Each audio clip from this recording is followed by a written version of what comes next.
Whoa! What is that? What is that?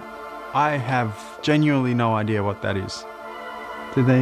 Is it a sea monster?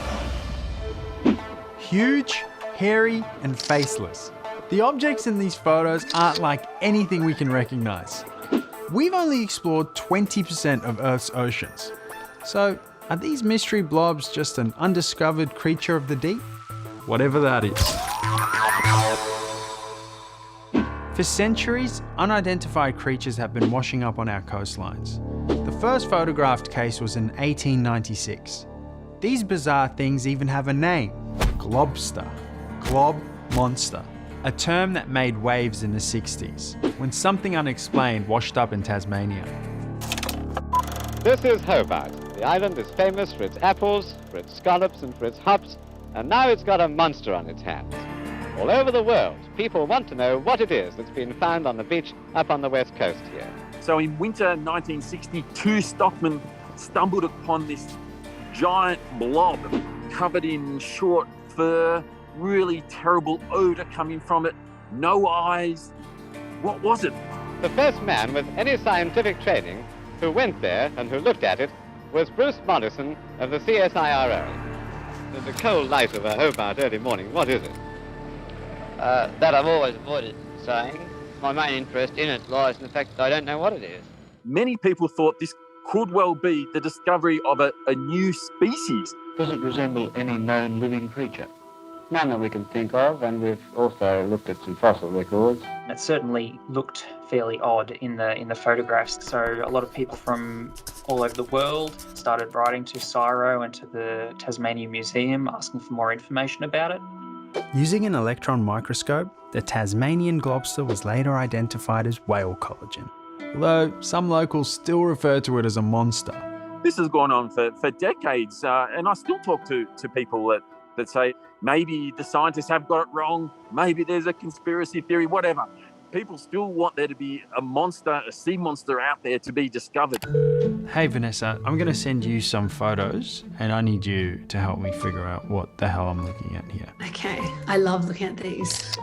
Now, at first glance, I see something that's been weathered, been dead for a long time, and is probably not smelling too good if I was too close. But still, I don't see any features or any bones. So in this case, we really need to then go beyond the image, and that's where genetics and DNA would be key to potentially identifying what this is.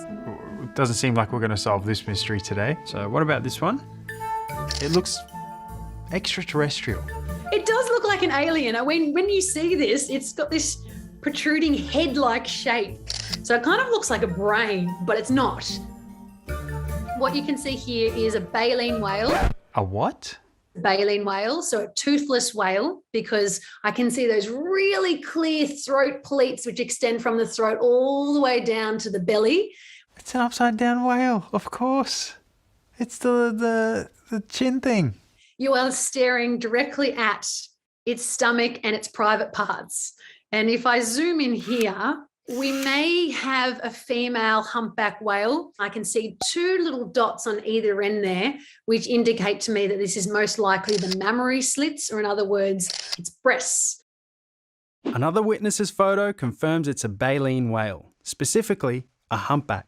It's a humpback whale and it's very bloated. After a whale dies, there's a lot of gases which build up inside their body, and there's no exit point, or at least their mouth or the bottom isn't working at this stage. So over time, they'll find an exit point for the gases to go out, and the animal will deflate and will potentially float down to the bottom of the sea.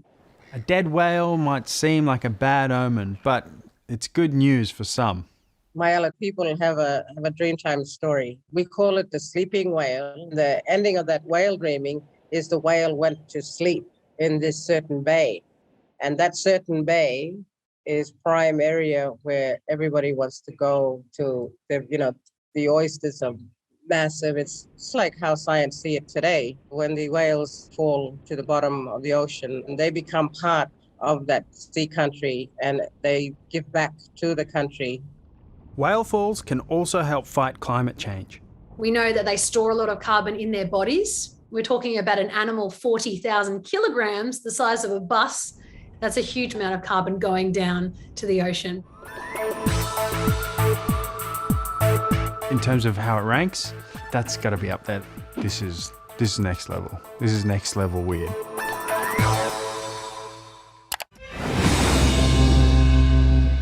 Thanks for watching. Check out more weird and wonderful videos here. And if you like our stuff on ABC Science, then please subscribe. See ya.